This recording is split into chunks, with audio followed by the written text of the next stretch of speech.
Okay, kids, it's time for another episode of the Fueled by Weird podcast, the only podcast that says, Hi, I'm Olaf and I like warm hugs.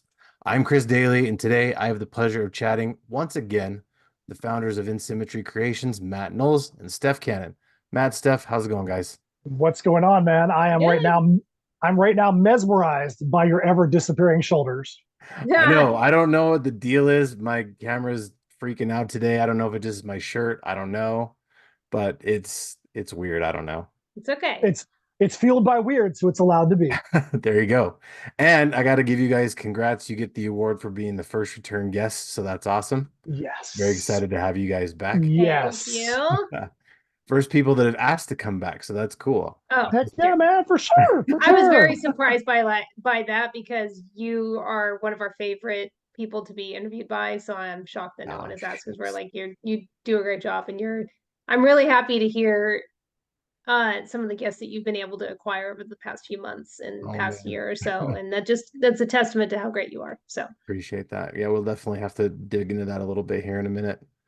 Um, so, we've kind of, we've done this before, but it's always nice to do it again. We're going to throw out the icebreaker question to get things started. So, the icebreaker question for today is what's the worst idea you've ever had? Matt, let's start with you this time. Wow, man. Oof. uh, So let me clarify things a little bit. You just have to pick one because I had a hard time picking one because there was so many. Matter of fact, I think I've already changed it a couple times since we've started talking. So just anyone, hopefully that makes it a little bit easier. Man, hmm. I'm not sure, man. I'm not sure. Okay, so how about this? And I don't want to say worst idea, but I think it'll fit in this category. Okay. So when when I was working on the Crossroads Conundrum, Steph and I had just met a few months before that, and I had taken out a back page ad, the back page of a show's program, 10,000 copies of a program for a show, had a full page ad for a release that was going to be happening for Heirs of Isildur at that show. It was like Crossroads Conundrum issue 5, and there was 11 issues in that arc. And my artist at the time was having some big problems in his personal life, and he knew what the deadline of the issue was, and he just completely was unable to commit to getting the stuff done. But the thing was, he completely disappeared, and he had been the artist for the first 4 issues, so it wasn't like it was some random dude. Completely disappeared, and it got to a point where I'm like, I barely have anything for this issue, and if he doesn't get this crap done, I don't know what I'm going to do because I have to have an issue printed for this show. So I did everything that I could, whether it was 3D concepting or repurposing art from the first 4 issues, whatever it may be. And I built 3/4 of that issue by hand. And Steph remembers that because I was getting like 3 hours of sleep a night. And she was like, I don't care how much sleep this dude is getting. I'm going to stay up with him the whole time.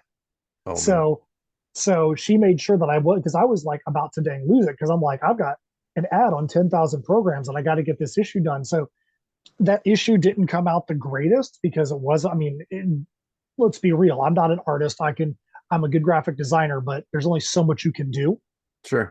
in that kind of situation. So the thought of I'm going to finish this on my own and we're going to make this issue look good, finishing it on my own so I didn't miss a deadline was great. But the quality of what that issue was at the time when it was originally released was not the greatest. So I would say that the amount of sleep and the amount of brain cells I probably lost then probably wasn't the best idea.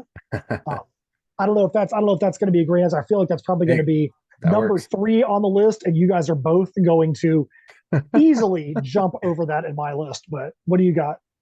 Well, I don't know. It's not the worst idea I've ever had because it's near and dear to my heart. But one of the first stories that I started working on was a graphic novel, and it's more that it wasn't necessarily a bad idea. I love it. I still adore the story. I want to see it see the light of day at some point in time. Um, but it was ill-timed in that it was about, I wrote this in 2017, 2018, and it was about a worldwide apocalypse that was started by a respiratory illness, very similar to COVID. Okay. And the way that it was handled was very similar to COVID. And now I look at it and I'm like, there's no way I could put this out. It's now we're getting to the point where I could see that we could, but right as COVID was going on and right after COVID, I'm like, there's absolutely no way that I could ever put the story out without somebody thinking that I am capitalizing on this worldwide tragedy and horrific pandemic that is affecting every single person in some way, shape, or form. But I wrote it before. So I'm like, did I cause this COVID? Did I like write it into existence? Did I jinx everything for everybody? Because there are some very weird, eerie similarities. But again, time stamps on everything. It was written 2017, 2018. So now I have to wait a long enough time for time to go by so that people don't go, this chick is just capitalizing on this worldwide pandemic that we're just now getting over and getting through and recovering from in many different ways that people lost loved ones from. So I'm like, well, so it wasn't necessarily on purpose a terrible idea, but it was just very bad timing because now I have to kind of give it some time. Give it some time for us all to get past That's fair. stress. So I'm interested to hear what Chris's is. If Chris has had two and he couldn't choose which one was the best idea, I definitely am wanting to know. Oof. Well, I don't even see not. Well, I can't even talk today. It's not that I didn't have two that I couldn't decide. I just kept changing between a bunch of different ones because I made a lot of really dumb decisions in my life. Um, I'd say the one that I regret just because I've not been able to live it down to this day is in high school, I was playing Dungeons and Dragons as nerds do. Um, we were playing a particular campaign where my friend summoned some kind of, I don't even remember what animal it was, but I was up in a tree and I thought, hey, I've got gauntlets with spikes on them. I'm just going to jump out of the tree and I'm just going to go gauntlets first into this animal and I'm going to kill him. And I rolled the dice and I didn't do very well and I missed completely and I kind of just annihilated myself. And I was in high school, so probably 2000, 2001. And still to this day, my friend brings it up and will just not let me Yeah, let it there. go. You know what? Now that you say this, and now that I've had a chance to think, Okay. I've got one that kind of feels like that. Okay. So when I was in high school, I was in the library of my high school. My high school at the time was built very outdoorsy. I lived in Boca Raton, Florida, so the high school is a bunch of small buildings. Yeah. And I was in the library, and I guess we're getting ready for prom or something. I don't even remember what it was, but you had to have a form filled out by one of the deans, or just signed or something like that. So I'm in the library and I look out the windows into the courtyard and I see the dean out there that I needed to have sign my paper. So I'm like, hey, there's the dean. I got to get him to sign this thing, whatever it was. So I decide instead of being like a normal person and walking out the door, I was going to run and jump over a chain beside the door. So I cleared the chain. There was not an issue clearing the chain, but the reason the chain was there is because there was an air conditioning unit hanging over top of the door. And Oh I caught my head on the corner of this metal framing on it, hit the ground. I got up and I'm like, oh crap, that was embarrassing. I hope nobody saw this. Walked out to the dean. I'm like, hey, I need you to sign this for me. And he looked at me and he jumped back. He's like, dude, what happened to you?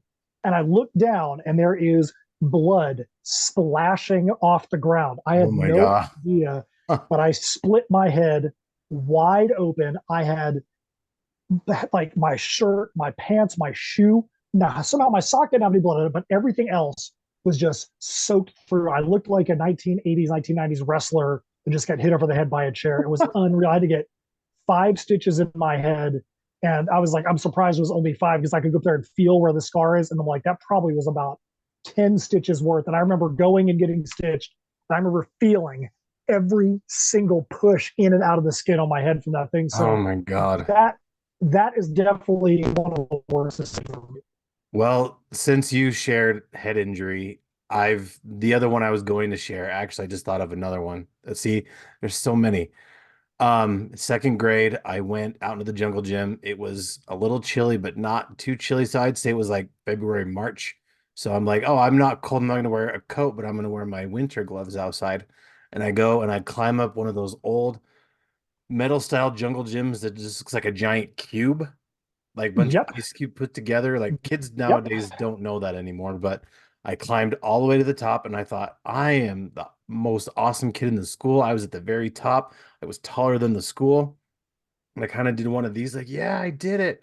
And I go to grab and my hand slipped and I hit my head on the bar, all like every bar all the way down. Everyone around said it was the weirdest sound because it rang out, and I got a big dome, so it rang out through the entire playground, and I just landed flat on my back when I was done. And I luckily I didn't bleed, but I had a huge goose egg on my head. So that was a pretty. The other real quick one was I got something stuck in a tree and I decided to use one of those speed jump ropes to get it out. And I would just Hmm. huck it up into the tree and then yank it back. And the last time I yanked it back, I got the thing out of the tree, but those jump ropes, they have that little nub that sticks out the back of the handle. It nailed me Yep. right between the eyes. And I went inside and I was like, I'm bleeding. I'm like, oh no, I don't want mom and dad to find out. They're going to be pissed. So I go to the sink and my mom's like, "Are you okay?" And I'm like, "Yeah, I'm fine." But then all of a sudden it was like TV static, which again, kids nowadays aren't going to understand TV static that well. But it's like just across my eyes, just like I could see nothing but TV static for like 10 seconds.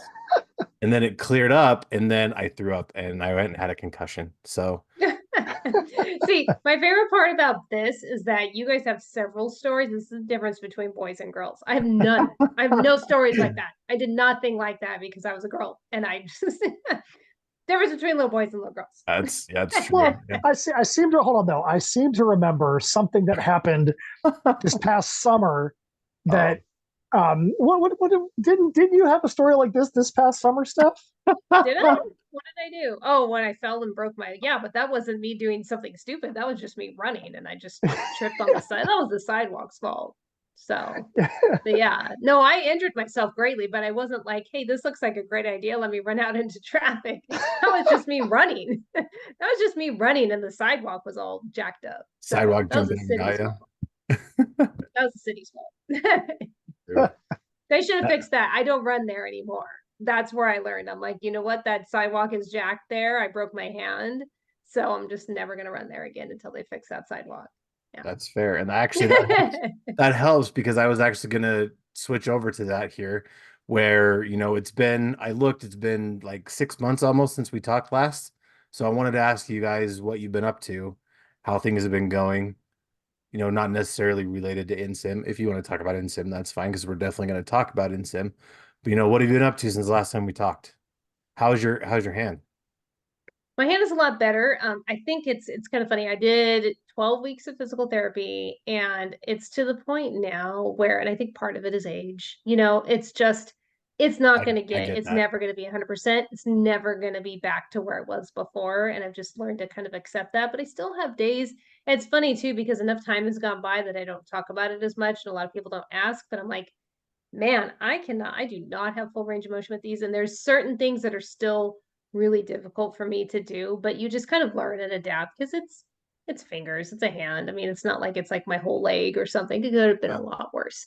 But it is not going to be, it's never, I look at it now and I can see where that was, but I am way better than I was at, the beginning of fall where like I think it was August. So it was like a month after it happened. And I was still like with the splints and it all taped up and everything. And we had to do a show. And I told Matt, I'm like, I literally can't do anything. Like, I mean, I can like stand and talk, but I'm like, as far as like setting up the booth, I cannot do anything. I can carry like some things over this shoulder, maybe. And so he was like, it's okay. We'll figure it out. We figured it out, but I was pretty useless as far as like loading and unloading. Like normally I'm able to like, carry some tables in or something, and I Yeah. could not do any of that. So we're at least back to where I feel useful again. As far as that, it's not doing all the heavy labor. I But wouldn't say you're yes, useless. You're just useful in other ways. That's Yes, right. that That's that is right. very true. That is very true. I And tried to my stay hardest.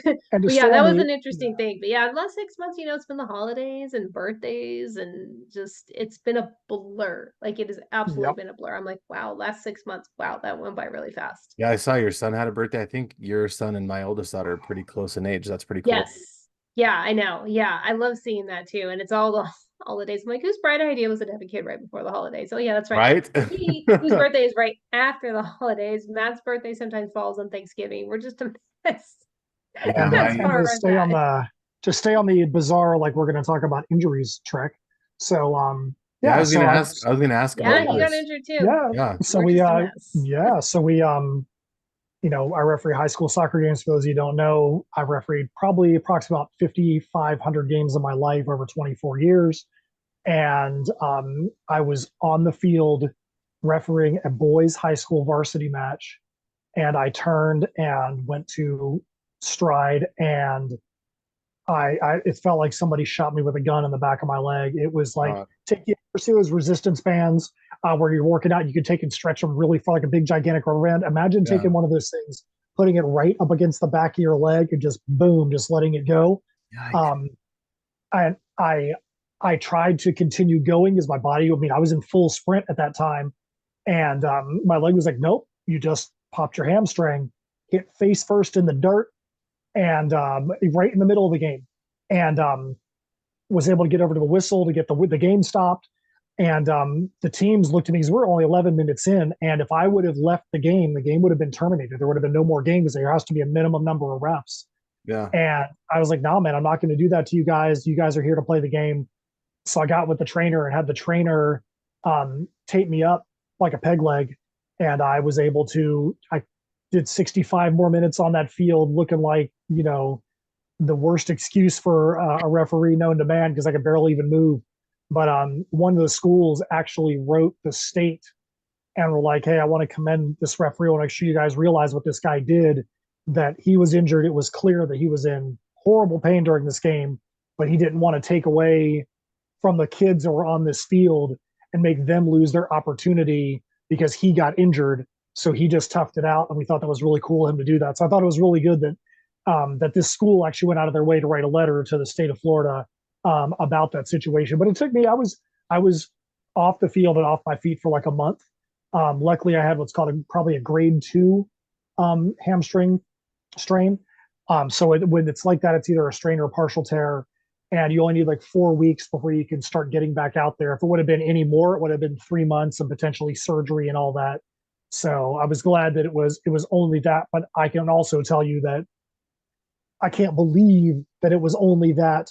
I mean, I know it was, but I'm like, I don't even understand how much a 3 would have hurt, like a full tear, because Yeah. I've broken my nose 17 times, I've had concussions, broken bones, and I can't remember anything being that painful. It was just completely insane. But yeah, that's This what's is been a going on. testament to our stubbornness and probably a little bit of foolishness because it was the same thing. Like I fell and like broke my hand and tore a bunch of ligaments, and I ran a mile home. Still, I'm like, I could do this. I'm all right. It's just our We're generation, crazy. man. I mean, We're we were crazy. kind of raised that way. Like you just suck it up, Yes, just get on with your it's day. Gen X. Yeah. Gen X. I'm not I'm technically. I fall like a little bit behind Gen X, but I'm still Gen X at heart. She's a Gen I X at heart. Yeah. I'm not quite Gen X. I veer a little I'm bit. like millennial. Yeah, me too. Yeah. I'm close enough Mhm. that I'm almost Gen X, but I'm not quite there. Yeah, but I am Gen X. I grew up in that generation, and I'm very much like, yeah, just throw some dirt on it, you'll be fine. Yeah. We're yeah. Yeah, and to go Gone are back those days. and to go back with your birthday thing, I totally understand that because I've got my wife and I our anniversary of when we first started dating was in December. Her birthday's in January. Then we've got Valentine's Day. So we've got, and Christmas, of course. Yeah, So we got boom, boom, boom, boom. Get a little bit of a break. And then it's time for Mother's Day and I know. I our feel like wedding it's always anniversary. something. Yeah, So it's the same thing for me. It's always something like his birthday is like September, December, and then mine, and the holidays are in there, and it's just like one thing after another. And you feel like once you can breathe, you're like, oh yeah, but now it's almost Mother's Day. Oh, it's almost Father's Day. It never ends.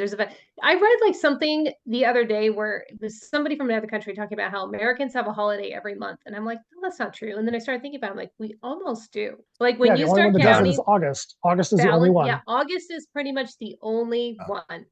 the only one where we don't have some sort of holiday that either is a bank holiday or something you have to buy somebody gifts for. So yeah, no wonder we're so exhausted all the Yeah. time.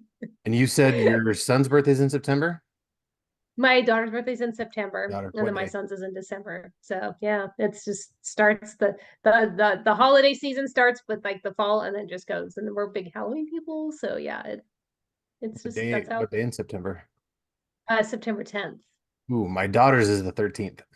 Yeah, see, and I was so glad too because I'm like, oh, I don't want because it was like she's born right before the 5th anniversary of September 11th, and I'm like, I really Yeah. don't want her to be born on September 11th because I don't want for the rest of her life for people to go, oh, ooh, that's kind of a Yeah. bad, and have that like reaction because you're like, oh, that's a bad holiday to have that's a bad not holiday, but you know what I'm saying, Yeah. No, bad I get day you. to have like you share your birthday with, so we avoided that Yeah, thankfully. mine, she came a little bit early on the 13th, and then my birthday's 2 weeks later. So that's kind of Yeah, where it starts. Cause yeah, I'm not a super big Halloween person, a little bit, but my wife, like, we should have our house decorated Halloween all year. So I'm big time Halloween. I get it. I get Yeah. it. I prepare for it all year. As soon as it's done with Halloween, it's like, okay, now we've got the countdown to when it's next Halloween. Yeah, for sure. And so, I kind of wanted to talk about, a little bit, just touch briefly on what I did. And it kind of thanks to both of you because since we last talked, I actually got the chance to talk to Kevin Smith. And I know last time we talked about I talking to Kevin know. I was Smith. just thinking about that today. And it was really cool because, we got it set up through Dark Horse because it was to promote a couple of his new books that were coming out. And it got rescheduled, I think, like 4 or 5 times. And so every time, like, I'd get really ready for it and then it wouldn't happen. He'd have to reschedule because he was filming a movie at the time. And then finally, this one day, we're like, okay, this is the day. And I sat here and the time kind of clicked by when it was supposed to happen and it didn't happen. Then all of a sudden, boom, he pops up. And not only did he popped up on his phone. So there was video, there was audio, it was everything. It was awesome because I That's thought it was so going to cool. be That's so audio. cool. So when I saw his face pop up, it was incredible. And I Yeah. think it was right after you guys had seen him at the most recent Spookala because he was still in Florida with his mom. He was at his mom's Yes. house. Yes. Yep. Yeah, it He was. It's was. exactly what it was. Yep. Yeah. Because because he had said he was going to be staying there with his mom when he was down at Spook Alley. Yep. Yeah, so he walked around and talked to me while he was in his mom's house doing stuff, and I saw his mom in That's the so background. cool. It was really cool. That's amazing. And That's you and so you cool. you I'm didn't. so happy for you Yeah. that you got that opportunity because it was like a twofold thing where we were Yeah, at GeekCon in Louisiana and that's that what it was. that was one where we hosted the cosplay competition. Yeah. And we had kind of access to the green room and the whole weekend I was like, okay, I know we're gonna see Kevin Smith 2 months later in Spookella, but I don't know if he's gonna be too busy. And I'm not one of those that's not gonna like intrude on like a celebrity and there was like this whole thing the whole weekend where Matt's like, yeah, Matt doesn't care. He has no shame. Oh, I don't care. But for at GeekCon, Yeah. that we were like, okay, if we happen to be back there at the same time as him and he looks like he's okay, and not like completely exhausted from a full day of like talking with fans, then maybe we'll find a way to talk to him. And I'm like, that's not going to happen. The chances of that happening. And I went back there at one point in time and it was literally just me and him. And I'm texting Matt and I'm like, you've got to get back here. And that totally facilitated. But it was a natural, like, um, understandable reason why he had to approach him because he Yeah. was going to do Spookala 2 months later. And so he said, hey, I'm going to be the panel host and MC and look forward to talking with you. So there was a good segue in. But I could not believe, I mean, that is my celebrity, my big, he's just a part of my day all the time when I'm up early in the mornings running and is just I mean, we don't have to get all into it, but he's just a very positive influence in my life. Yeah. And so I got to tell him that. And he actually seemed very genuinely happy and gave me hugs. And Matt got pictures of it. Oh, he was like, give me can we get some pictures together? He Yeah, asks we didn't ask for a for that. I picture. was not going to ask for a Yeah, picture. he I'm asked. like, Yeah. he is on a break right now. I'm just going to tell him how much he means to me and then split.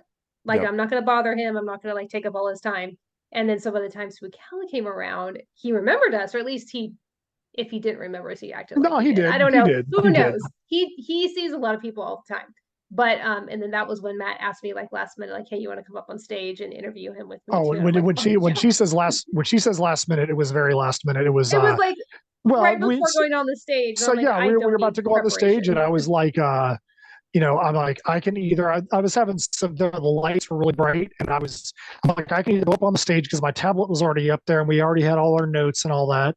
But I'm like, I can go up there and awkwardly try and get to my tablet and put it on to get notes, or I could just take the human Kevin Smith note file who was standing right beside me. Yeah, And I I'm looked like, at her, I we're already know literally everything about standing, him. we're Yeah. standing right off the stage. And I was like, did on the stage with me and help this. She looked at, she was like, yeah. Yeah. Like, she's not going to give me Fortunately, 1 second to just reconsider that. yeah, and just being around because he's such a natural on stage interviewing celebrities. He's so good at it. I mean, we have people that come up to us constantly. They're talking about what a great interviewer he is, and just being around that, just kind of by proxy, I learned the way that you need to treat celebrities when you are interviewing them. And Chris, I'm sure you know what it's like too. You just got to treat them like they're regular people because they are, and Yes. so that helps a lot too. But just I've gotten to co-host some panel host some cosplay contests with him. And so I used to be really nervous on stage and on the mic, and I'm not anymore. I feel very comfortable up there. And so that was great. That was really fun. But then the trifecta was a couple weeks later when you interviewed him and you said, yeah, I managed, he found a way to like bring us up and that he remembered us and Yep. had a good time up on stage with us. So it was Yeah, like that this was some whole good stuff. 3 months of just excitement for me. Yeah, it was cool. I mean, I thought it was only going to be like 20 minutes, and he's like, "How long do you need? An hour?" And I'm like, "Well, as Sure. long as you want to Yeah, give me." And right. he's like, "Yeah, we'll do an hour." And I'm like, "All right, well, I'll just So fit a whole bunch of stuff." So I like you. I got to tell him how much he meant to me and how much I really appreciated him.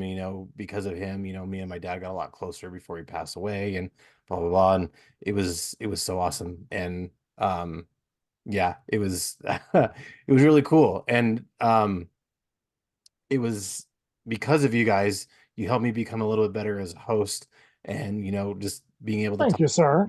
because aw. I went back and re-listened to our show just to make sure I didn't double up on anything. And I remember, Matt, you had said that you guys had interviewed someone where I don't remember who it was, but someone had come along and they weren't really there to be interviewed. They were just there because they were a sibling, I think. And you wanted to make them feel Yes. special too. So Yeah, it was, recent, yep. yeah. So I recently interviewed someone here in town who's a local filmmaker who he's done a lot of interviews with, and a lot of the people in his movies are his kids and the friends of his kids.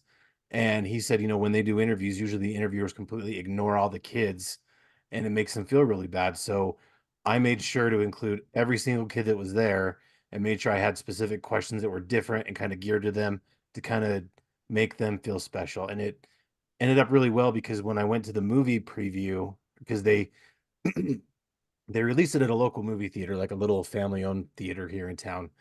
And I was there with my daughter, and this lady walked up to me and she's like, "Hey, are you the podcast guy?" And I was like, "Yeah." And she said, "Oh my God, I'm so and so's mom.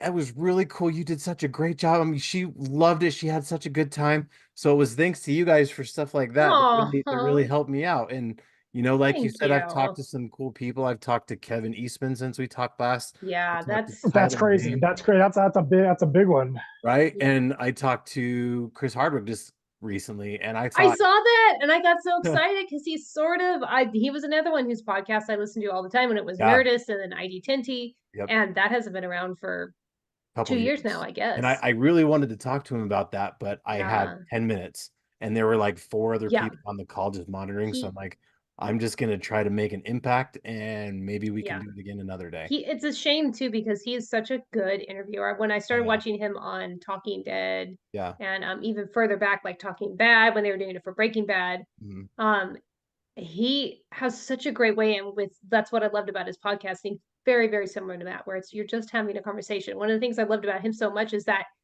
you would be listening to the podcast and it would be like 10-15 minutes in and the celebrity would be like, oh, we're recording, because Yep. they thought that they were just chatting with him, and he wouldn't tell them when he would start recording because he wanted to get those natural conversations. Yep. And Matt is so much that way. He tries to not ask some of the same questions. Sometimes you can't avoid it, you have to, Right. because the Yeah. crowd is there and they want to know those things. Yeah. But he tries to we try to think of unique questions to ask them because they like that, and that's what's going to make them remember you. Yeah. And I even asked him because, I looked So up. for those of you that, Go ahead. I was going to say for that, I was going to say for your listeners that may not have realized what you were talking about earlier. There's actually Jackson Robert Scott from Lock and Key. So Lock and Key was probably at its peak um, of popularity on Netflix. And I interviewed him, and he was like 11 at the time. And when we got off the stage, he was there. His parents were with him. His mom, I think, was his agent or his handler, and his sister was there too.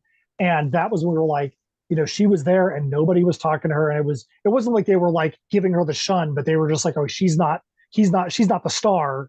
Right. So, that's when we made sure, like, hey, we gave something to him, we gave something to her, we made sure to talk to her, include her in those off the stage conversations. The parents really appreciated that. So yeah, I'm glad that had an impact on you. That's really cool, man. Yeah, you guys I helped love me out that. a lot. So I Thank really you. appreciate that, because back then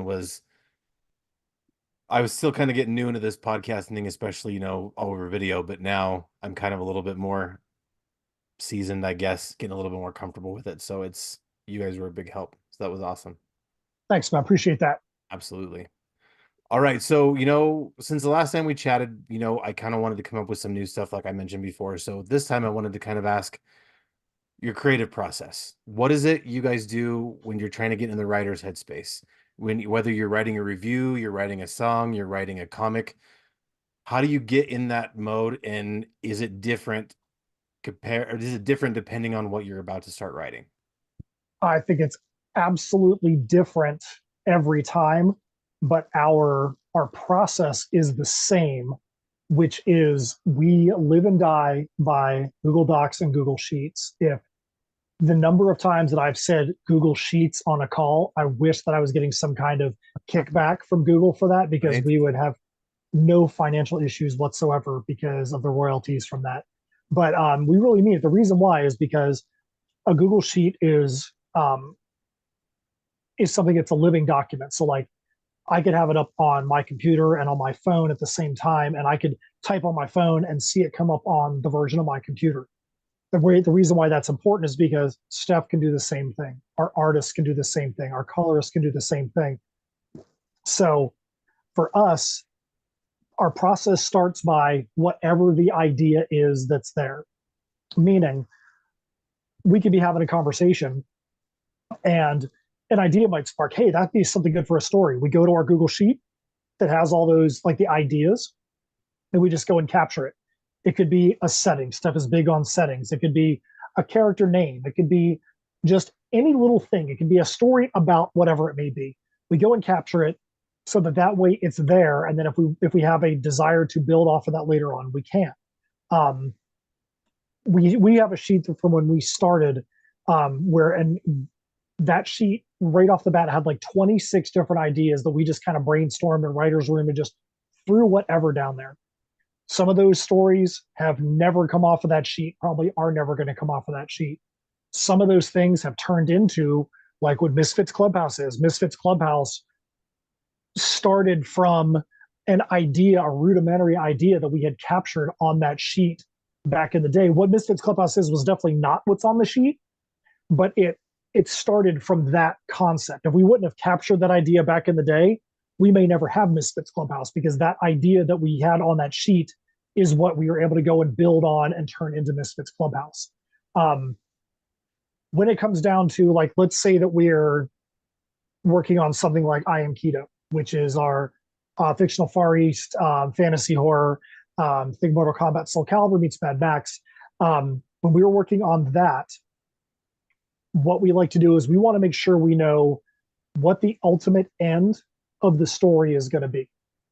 We need to know what that's going to be so that way we can go backwards and we can build up how are our character interactions going to work so that they make sense. So when a character gets to the end of their arc, we can make sure that it's actually going to be worthwhile. Steph is very, very big on making sure that we understand the character's emotional stakes. What's the point of this character? Why are they even in there? So that we can go in and just start building it. It's just like this, you're putting together a 1,000-piece puzzle. You're not going to put it together the same way every time. Your ultimate goal is to go from a bunch of pieces in the box to a completed image. But sometimes you might do the edges, you might do the corners, you might have a spot in the middle where you can, like, oh, I can get those colors right now. You can put it together, and then you come back and do other things. So we try to make sure that we are are fluid enough to just go work on the thing that's calling for us right then. But then there is some structure. Like we know that there's got to be good story points. We know there's got to be arcs. We know there's got to be reasons. The thing we're working on right now for Heirs of Isildur, we're working way deep into the script that we're doing right now. And there's a lot of making sure, okay, when is this character going to get to that ultimate arc? When are they going to get to their final scene? Okay, let's go at least put a line down so that we know that, when we get there, we don't forget. Because the worst thing you can do is just have a plot point that doesn't show up anymore. I know that Steph, when we were getting to the end of the Crossroads Conundrum and Heirs, I know I'm going on a lot of this, but on Crossroads Conundrum, there was an element in the story, and Steph's like, you do realize that this is the last issue of this arc, and there's a plot point that has completely disappeared. It is nowhere to be found. It's not in the script right now. And the readers are not going to be okay with that. So we had to go back, and she was completely right. And we had to go back and make sure that it was a smaller thing, but it was still something where if it wasn't there, that people would have been like, well, this doesn't make a lot of sense if it was really important at the beginning and it's not important now. So we try to help make sure that there's not going to be those things that are going to take the reader out of the story and try to go close all those holes off as much as we can. I know that I just went on for a long time on that. Steph, do you got anything you want to add there? No, I agree with all of that, and it is very true. And as far as and for those that don't know, I am also a film critic, and I do a lot of uh articles for a few websites, mainly Fangoria, Creepy Kingdom, Horror Geek Life, Horror Buzz. And so for me, it's a little bit different with that because when I am going to review, and it's interesting being a writer who gets reviewed and also being a critic who reviews, you know, Yeah. pieces as well, even though they may be different because I'm reviewing movies versus comics. But I try to make sure there's two main things that I try to do. I try to make sure that everybody gets the proper credit because I think for people involved in the film industry, it may be very frustrating because some of the small, and I don't even want to say smaller because that diminishes it, but there are certain roles that might not ever get mentioned in a review. Yeah. You're always going to mention the main actors, the main cast, and you're always going to mention, hopefully, if you're, know what you're doing, you're going to mention at least the writer and director, maybe the producers, depending on their involvement. But if a score or the cinematography really stands out to me, I'm going to mention that, and I'm going to make sure that that person gets the proper credit because they are bringing something to the film, and that might be their, especially with independent films, that might be their only mention that they may get. Yeah. Just because it gets overlooked a lot of times. It's nobody's doing anything malicious. It's just how it goes. And the same thing goes when I'm doing articles, especially if I do a lot of retrospective articles on the anniversaries of certain films. I try to dive a little bit deeper into, why is this film so loved still? Which I do. That doesn't make a lot of the crux of what the articles that I do. But I try to look back on, what were some of the production difficulties? What were, some little known tidbits. So I try to add in something that you're gonna not get if you read one of the other dozen articles about this movie online. You got to stand out a little bit. So on my side, that's what we do. But everything that Matt said as far as our comic writing process goes is absolutely correct. Yeah, and I have to say, doing some reviews myself for Geek Network, it's tough sometimes, and it can really like burn you out, especially when you get a bunch that are stacked up that are needing to be done because, Yeah. like you said, you want to make sure everyone who needs to be mentioned gets mentioned. You want to make sure that the right people get mentioned. You want to make sure that you tell enough about the book that you don't spoil it. Same, Yes. I'm sure the same would be for a movie as well. You Yeah. also you also want to make Mhm. sure that um yeah, that everything's covered. It's hard because you just have to make sure all those details are there. You want to make sure that you also include what your opinion was. And, sometimes it's going to be a good opinion, sometimes it's going to be not so good opinion. I found out Yeah. one time I wrote kind of like a mini review and I posted it on Instagram, and it was about a movie that I thought was really good, but it ended really awful. And we'll talk about it later. Because I don't want to pull it out because what happened was one of the people who actually made the movie, he responded and he's like, "Oh, I'm really sorry you didn't like my movie." I'm like, "Well, it was pretty good for the most part. I just didn't like how you ended it.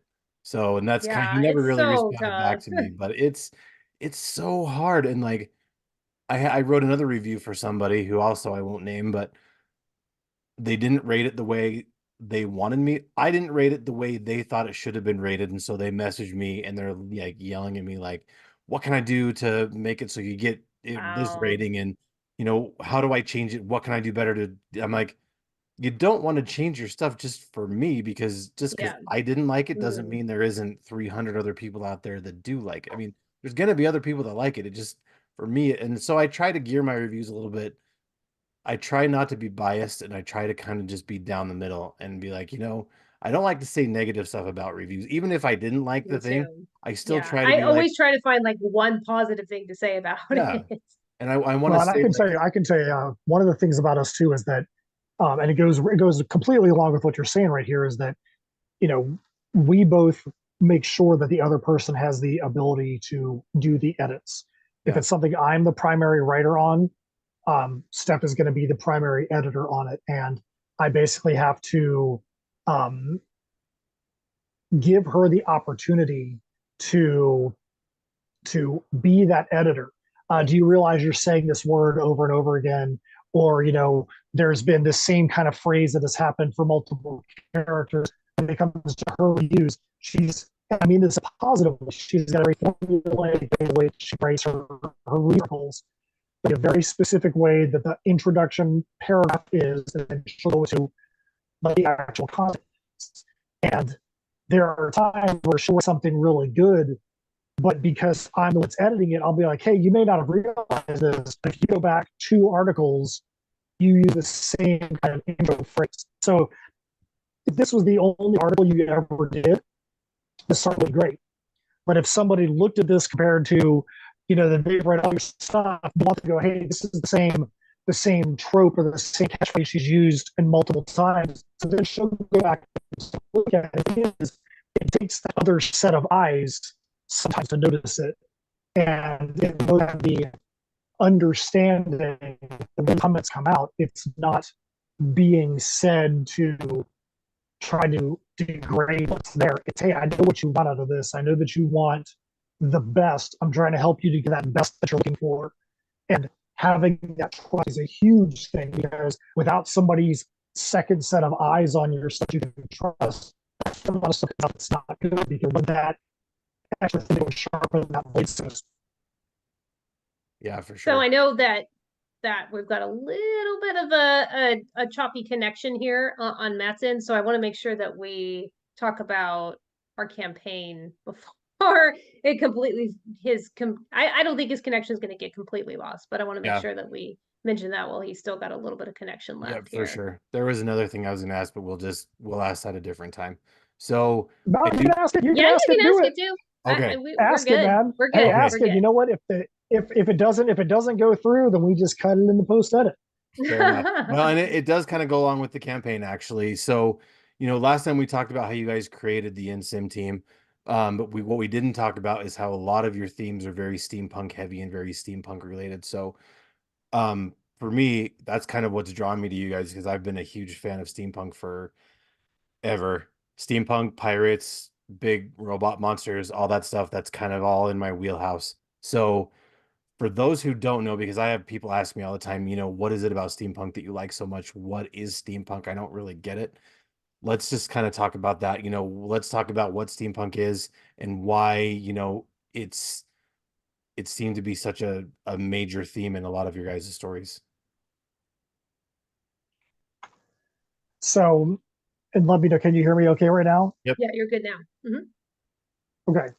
So, steampunk at its essence is, think back to the 1950s, and people were like, well, what's the future going to be? And you look at the 50s, and it was like flying Etzels and traffic lanes and stuff that, like, to somebody in the 50s, this is what they thought the future was going to look like. And they used the technology at the time to create that future view.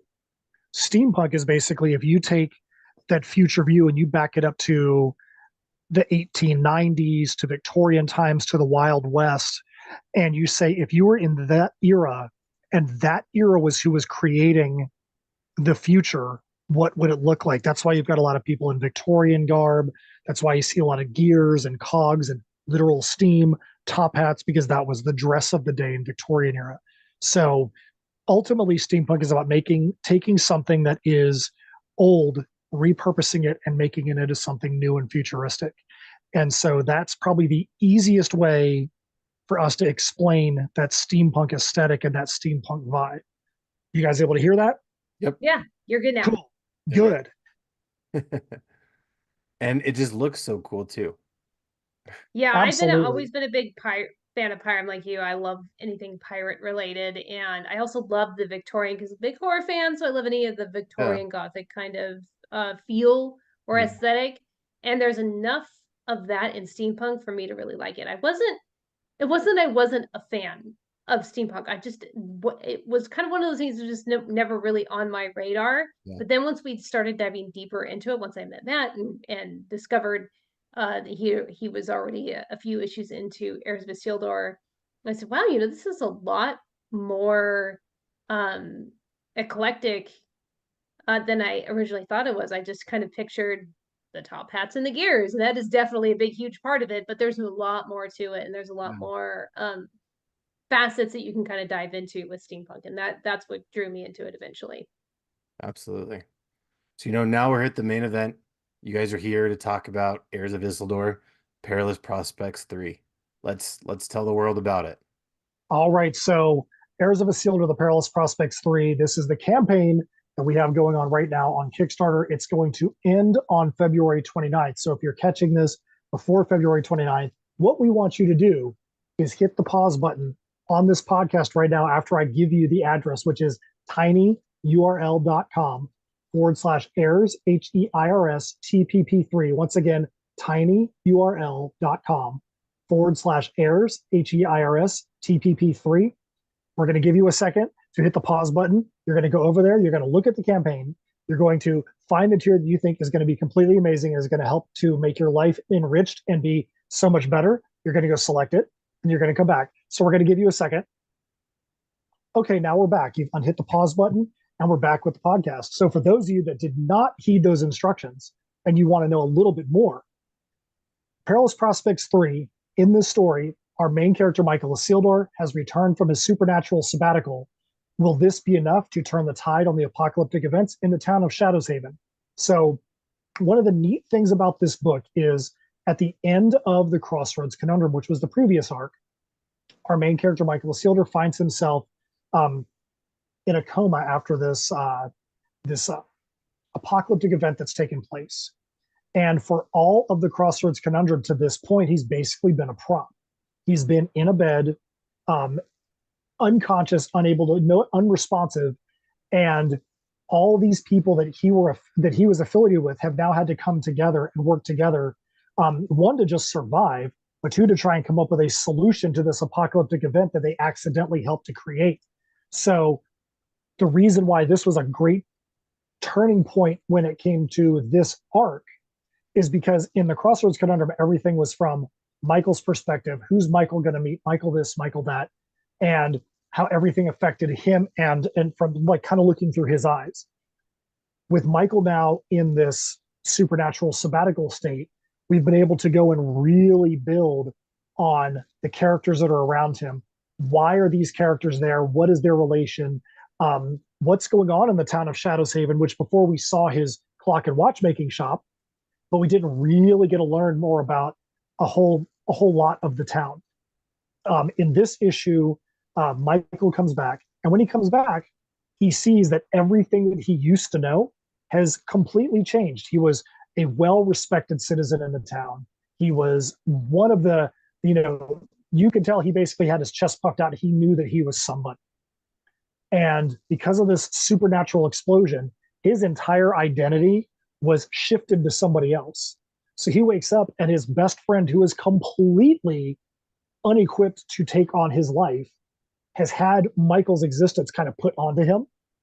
So he's like, now Shiver is the who runs his clock and watchmaking operation, and that just doesn't work. So now Michael comes back. He's like, well, Shiver's taken my my life, and I don't have a house anymore because my house blew up, and I don't have a shop anymore. And do I even have a role? So now we get to see this guy who was at the top, basically broken down to the bottom, figuring out what his new role is in this ensemble. This story is definitely not just about Michael. You've got tons of people. There's tons of characters that are great characters. And we are so excited about where this story is at this point, because we get to, you think you know where the story's going from issues 1 and 2. You think you know what's going to be the logical next step in book 3. And we always love doing that because we know that you're going to read this book and you're going to go, what in the freaking heck? How are they going to get out of this? I thought they were solving problems A, B, and C. And now you guys have just put problems M and O P into this thing. You guys jumped all the way up here and have now completely turned this entire thing on its head. I have no idea how they're going to get out of this. And the thing, if we go back to what we talked about with story writing, we know exactly how they're going to get out of it. And we can't wait to tell that next point. But we're really happy to be able to literally drop this bomb on you guys in this part of the story. Steph, what do you think? Yeah, that is absolutely it. That's a great summary of the story that we can't wait to get into people's hands and tell them. Everything, there's a point to everything that we do in these stories. So even if it might not make sense at the time or in a certain issue or on a certain page, we promise that it's all going to make sense in the end. Character motivations are going to make sense in the end. Character arcs are going to get resolved. Plot points are going to get resolved. We're very big on making sure that that all ties together in the end, and that's why there are many issues of this so far, because it's a very intricate and complicated story that we're telling, and we want to make sure that we give everything the proper time to breathe, and so that people can really experience it for what it is. And one of the big things too, though, is we want to make sure people don't listen to this and go, "Oh man, that sounds like it's so big that I can't find a starting point." That's why we did the Crossroads Conundrum as we did. You can go and read just the Crossroads Conundrum and have a perfectly enjoyable story. It's not like you have to go read all the other offshoots, Tales from Nocturnia, I Am Qido, the previous arcs to get an enjoyable story.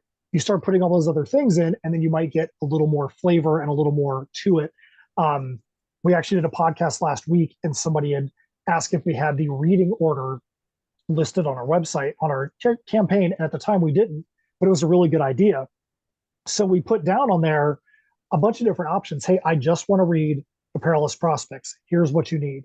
Hey, I want to read the Perilous Prospects and its offshoots, the Perilous Prospects, and then you got to insert I Am Qido into there. Hey, I want to read just Heirs, but everything Heirs. Here's the arc. I want to read everything, all the Heirs arcs and all the offshoots. So we put them all in there as well, so that way you can find an arc or a path that works for you and fits for you. That's really good. And I'm sure it's probably come up a lot. I know a lot of people who, kind of just they'll see a campaign they like and they'll find out that it's not the first book, so they get kind of nervous, like where do I start? And the nice thing about you guys is a lot of your stories are self-contained, like Crossroads, which was fantastic, by the way. And speaking of Qido, I have it right here. Boom, let's go. Yay. My camera doesn't want to pick it up. Come on. There we go. There we go. Kind of, sort of. Here, I'll do this. I'll do that too. There we go.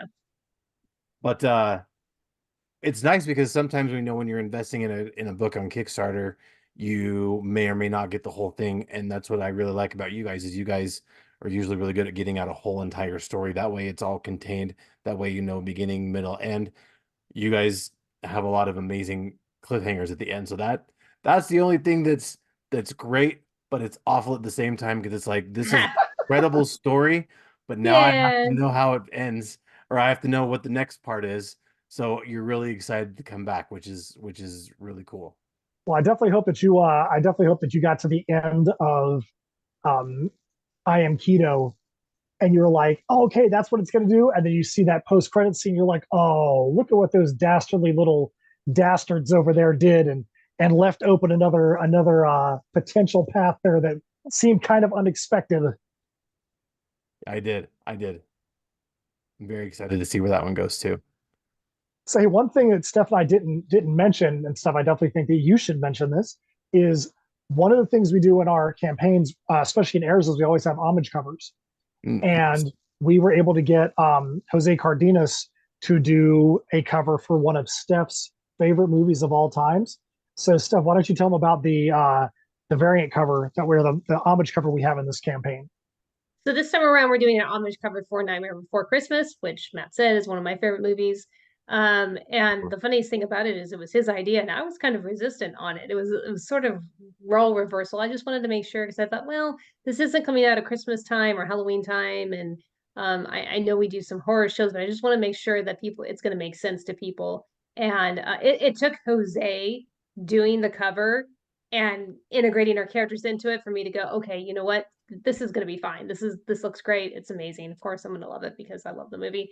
But yeah, we homage covers is sort of becoming one of our things that we do, and we try to do something that either is relevant enough in entertainment that most people are going to instantly recognize it, and even if they like it or not, they're going to know what it is, or it is something that is currently popular. When we did our Stranger Things homage, Stranger Things, I think the current issue or current season had just come out, or it was recent enough that people were going to instantly recognize Correct. what it was. Yeah. I think my favorite one of all your homage covers for this current campaign is, of course, the Death Clock one.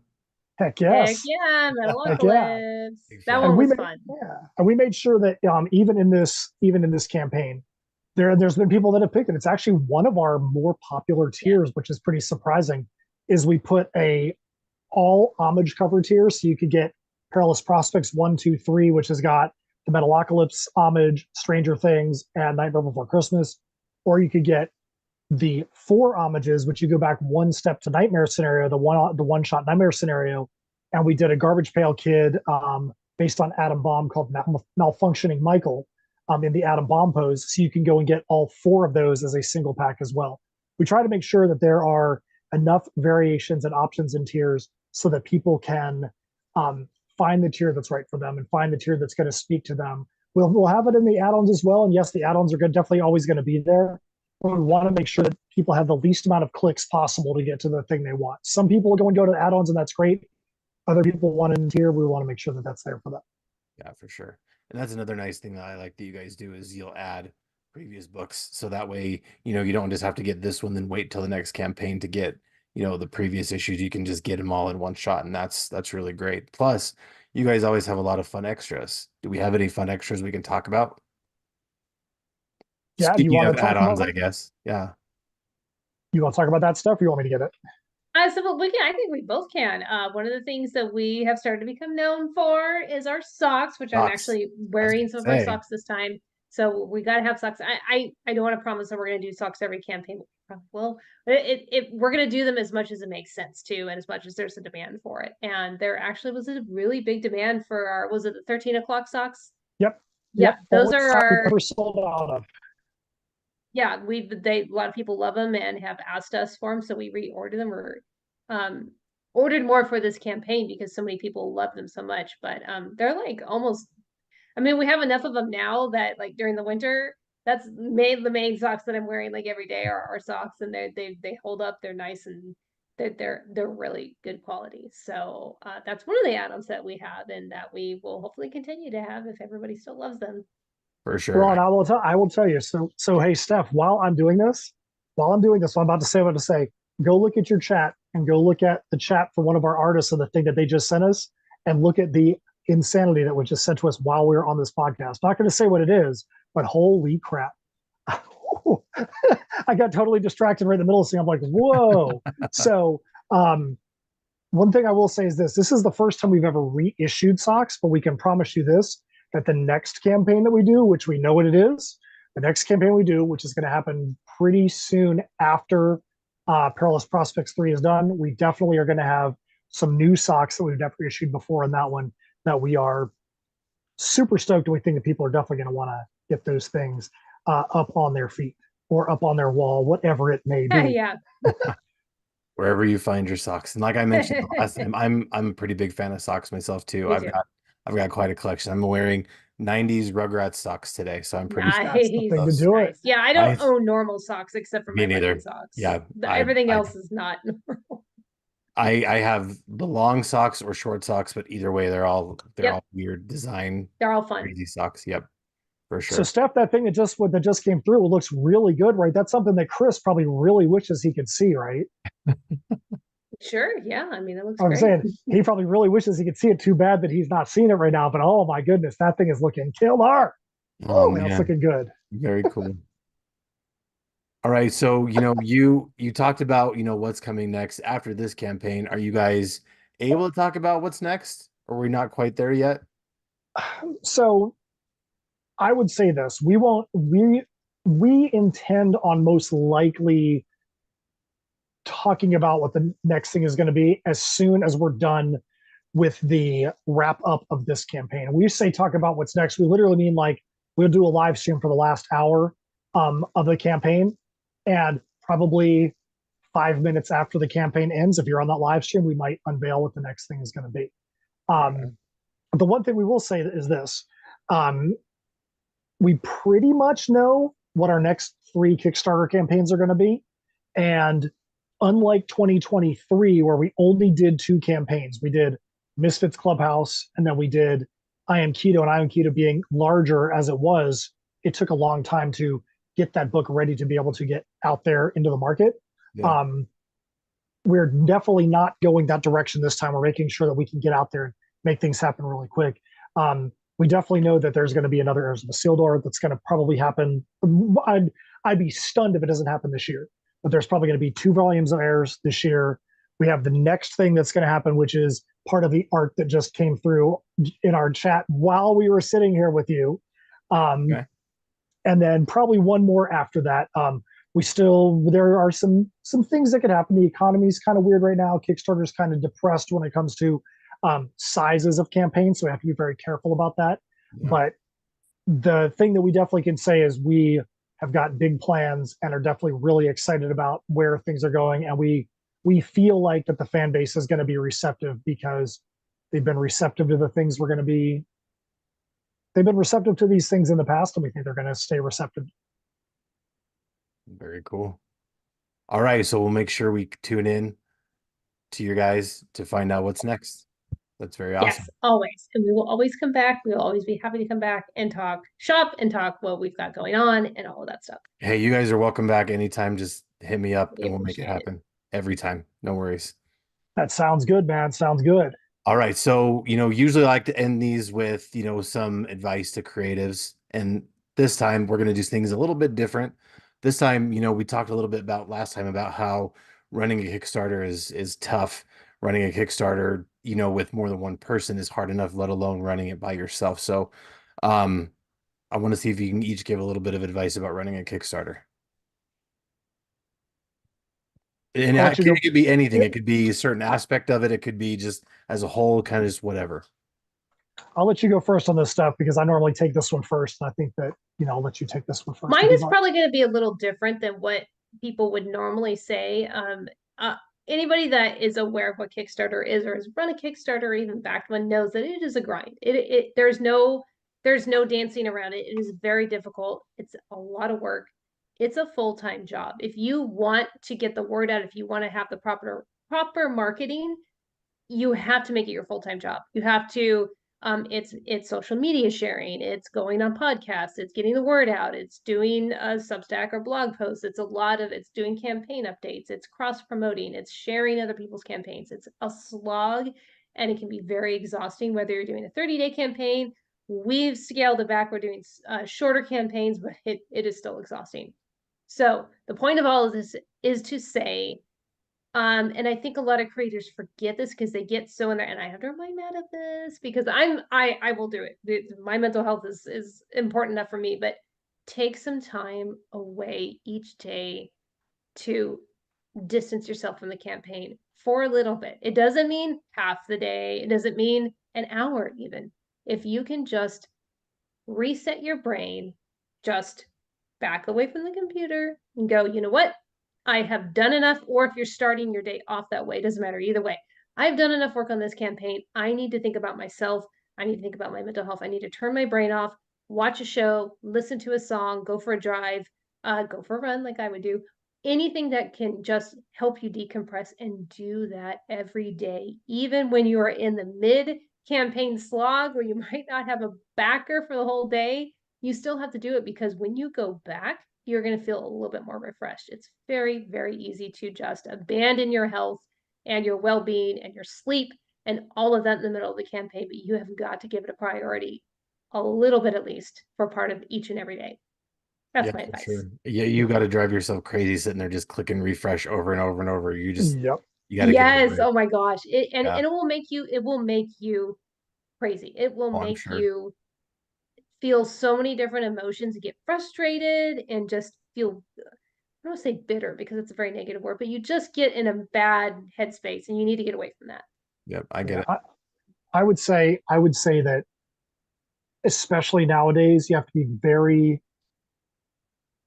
very cognizant of the changes in the industry, cognizant of the economy that's going on around you, and realize that not every campaign you do is going to hit the market the same way. There are a lot of other factors that are out there that you are not in control of. You are not in control of what the national economy is. You're not in control of the fact that people don't have pandemic money. You're not in control of the fact that everybody had to pay into taxes last year and haven't gotten their tax returns yet this year. Um, and just overall market, there could be oversaturation of what's going on in Kickstarter. The prices could be too high because of economy. People just don't have the money that's there, and you have to really pay attention um, to what those factors are. And then also, the most important is, just because your buddy is over here and they have a campaign you think is similar to you and they might be doing twice as much as you, that's not always a reflection on you, because their campaign isn't the same as yours. Your creative reach is going to be different. Your friends are different. Your supporters are different. What they've done to support and make for their campaign is different. So you can look at others around you to understand what's going on in general, but to be like, there's some soft core book that's out there that's making enormous bank. Why is my campaign not doing the same thing? Well, that's a totally different industry. Just because it's a comic doesn't mean that it's kind of like you go back in the day, just because Playboy and Mad Magazine and People are the same magazine. They're both all magazines. They're all hitting wildly different markets. So you can't really compare the sales of one to the other. And that's the same thing you have to do when it comes to Kickstarter. So just be careful and make sure you're out there doing your research and you're paying attention, and you're making sure that what your expectations are going to be realistic and reasonable. Yeah, for sure. I've seen a lot of creators get really frustrated because, oh, so and so has this Kickstarter and they funded in 24 hours, and I've in this for 10 days and I haven't even funded 50% So yet. And I don't it's understand so why. And it's hard. like, well, you can't compare apples to oranges because, Yeah. I mean, a lot of them that I've seen are completely different, even genres. They're different for a number of reasons, but like you said, sometimes there are ones that are pretty similar, and you can't take that as you're doing better. You can't take the fact that you don't have a lot of backers as that it's not something that you're necessarily doing wrong. It's just what you have out is not necessarily hitting with your audience of supporters. You have to kind of get outside of your bubble, like you said, go on podcasts. You have to, like Steph said, market yourself. If you need help, hire somebody else to help market you, because I'm sure you guys know, as I do, there's a lot of people out there who specialize in helping get marketing out and get the word out for people to all different types of platforms. And you have to maybe visit more than one social media platform. You have to put a newsletter together. You have to just get out there and promote yourself. Because I think, like we've talked about before, if you don't promote yourself and if you're not your biggest cheerleader, then why would I care if you don't even care enough to promote yourself, you know? Absolutely. And the thing we'll say too is, yes, Kickstarter right now is really down for the majority of creators. So Yep. that's why, if you're listening to this podcast and it is this is why I would really be out there and simply something that speaks to you on our campaign. Even if you're somebody saying, look, I don't have any support, I can throw my kid. Even a dollar, even doing that to be part of the campaign, that does help the algorithm. And anybody that follows your account on Kickstarter will get an alert that says Chris Daly just backed this campaign. They don't know what he backed it for, but we actually literally had some people that have backed us because somebody else backed us and they got that alert. And You never know what that little bit might do to help spur some activity. Yep. At the time of this recording, we are just below our first backer count incentive, which is at 100 backers. Hopefully, by the time this drops, we'll be well past there. Once we get to 100, we're going to be adding in a PDF to this campaign that has never been a part of a Kickstarter campaign ever. So we know that when you guys go back this campaign, we can tell you that you are going to get 2 books you've never read before, which is Perilous Prospects 3 and the PDF that we're going to add in that's never been a part of a Kickstarter campaign before. So it's basically getting 2 for the price of 1. Cool. We're still a few $100s below our minimum funding ask, and that is just the minimum number. Because we got a lot of other stretch goals that we hope to get to before the end of the campaign. We have a lot of other things we want to do, but we need you to come and back us first so we can get there, so we can all have fun where steampunk comics and metal collide. That's right.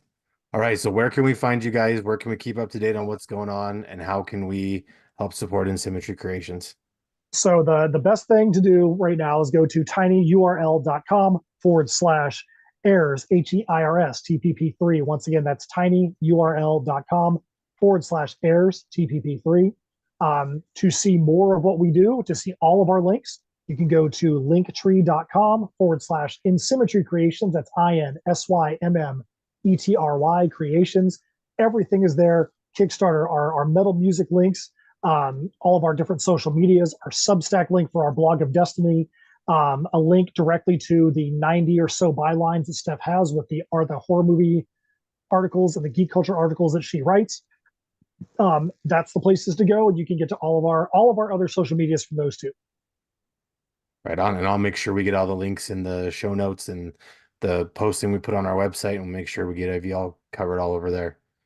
And, to make sure to keep up with us, all the geek news, head over to geek-network.com. Check out everything new there. This interview, past interviews, all sorts of geeky goodness. Follow us at GeeksAZ on Twitter and Instagram, Geek Network on Facebook. You can also get Geek Network Media on Instagram and Facebook as well. That way you can follow specifically just the podcast from Geek Network. You can find new shows to be on. You can look up old shows, stuff like that. Find me at CD is Weird on Instagram.